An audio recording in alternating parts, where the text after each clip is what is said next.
يقول خلى الدعاوي يا رفيقي سهالات، والله ما به شي يجرح ويقهر. ريح ضميرك، لا تفكر في الأزمات، الهم لا شلته مع الوقت يكبر. لا تكترث من هرج عاذل وشمات، من كان قد القول فالوجه يظهر. ولا تلتفت لو تسمع أصوات واصوات واصل، ولا تشتاط من حس الأغبر. كثف جهودك وانت قد المهمات، وعانق سما الإبداع يا طير. واشهر الناس ما يعطونك الا لجلهات، واكثرهم يشوفون حسنتك منكر.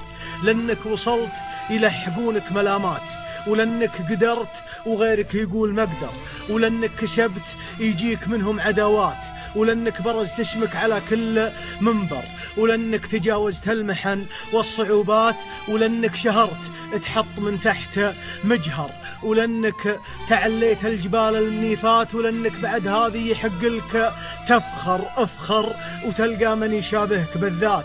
على عيال ابليس ما انتهى بمجبر، اللي مراجلهم هياط ودعايات بالكذب والتحريف ما غير مظهر.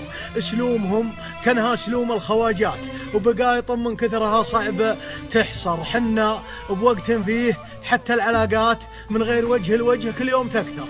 اغلب علاقتنا علاقة قروبات، تسلم ومن يقرأ وتعذر وتنذر. الوقت هذا غير عن كل الأوقات، مدري عنه واللي على قولها اقدر. عش ما بقالك واغتنم كل ما فات. العمر مثل الظل لو طال يقصر. احفظ مواجيبك وصل الصلوات، لا ضاق بك وقت تقل الله واكبر. باقى العلوم ان كان راحت والانجات سهله ولو كبرت، تعود وتصغر. باقى العلوم ان كان راحت والانجات سهله ولو كبرت، تعود وتصغر.